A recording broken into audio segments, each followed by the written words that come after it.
What's up, Cougar fans? I'm Parker Kelly with the Cougar Sports Network, bringing you yet another edition of CUC Men's Lacrosse Weekly, and I'm once again joined by CUC head men's lacrosse coach Scott Gwynn. Coach, how are we doing today? I'm doing well, and yourself? Doing all right, thank you. Well, the Cougars suffered a 10-8 loss last Sunday afternoon at Clark University. 10 goals is the least amount of goals your team has let up all year, while on the other hand, 8 goals is the most the Cougars have scored all year. From a coach's perspective, what are your takeaways on how the Cougars competed last Sunday?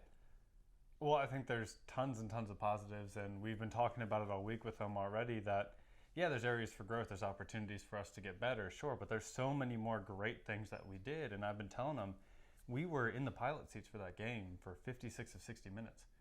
And, you know, we look at our freshmen stepping up, right? Carter Jedris, a goalie, getting his first career goal because he's playing attack. You know, Joey Fours going, I believe, 22 for 20x. You know, Bryant Howe getting back from an injury and playing lights out defense. I mean, a lot of people stepping up and in great places, so there's tons and tons of positives. Goalie play was great. We were taking our time in transition. Offense was communicating. Lots of good to take away. Now, a couple key things is we just got to make some small tweaks, right? We've got to make better approaches out on the defensive end, and on the offensive end, we got to keep our composure when things get tight. We can't force things. We're a patient team, and that's the way we need to play, and that's why we were having success early in that game.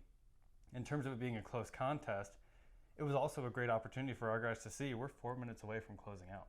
Right. That's how simple it is at this point, and so I think they're really believing in themselves right now. They believe in one another. So like I said, I could go on for hours about all the positives from that game. And a variety of players got in on the action as 6 Cougars scored in the game. Now, was it kind of the game plan to get a bunch of people involved, or what was the game plan? Yeah, so Clark came out in a zone, which meant that we had to distribute the wealth a lot more than we normally do. And I think what it did is it gave some people confidence to say, okay, I know that my teammates are going to draw. That means that I have plenty of space to step into. That means I can be more aggressive. So I think it allowed us to be a little bit more selfless and move that ball a little bit crisper because we knew we had to. The distribution, another big positive, is that we were playing very unselfish. I mean, guys making plays just to set up a teammate to get one shot. And they weren't settling for a good shot, they were going for a great shot. And I think that distribution you were referring to was our key to that. You didn't know who was going to shoot, and because everybody was being aggressive, you had to be honest and address every single person on that offensive end.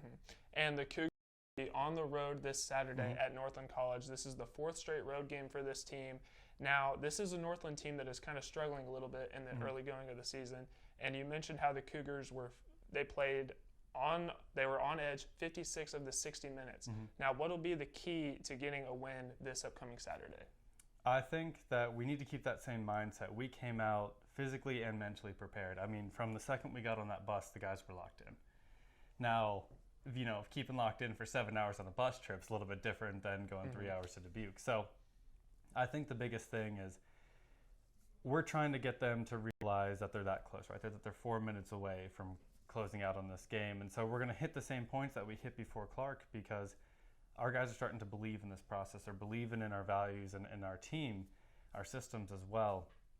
So we're going to keep hitting those same points that we were hitting last week, saying, let's be patient. Let's distribute the wealth. Let's make sure that we're in control. They have to play to our tempo versus the other way around. And so also reminding them, you were right there. Now you got to be extra hungry for it, right? You were there. You know what it feels like to almost be there. You have that taste. Now let's finish the whole plate, right? Instead of just part of it, let's close out. Let's get that win. Right. Well, that about wraps up our time today on Men's Lacrosse Weekly. I'm Parker Kelly, and I was once again joined by head coach Scott Gwynn. Coach, thank you for joining us today, and good luck on Saturday. Thank you so much. And thank you to all the viewers who tuned in today. Make sure to check out the Cougars as they travel to Northland College this Saturday at 12 p.m. Coverage can be found at cucougars.com/coverage. I'm Parker Kelly signing off. We'll see you next week on Men's Lacrosse Weekly. Go Cougars.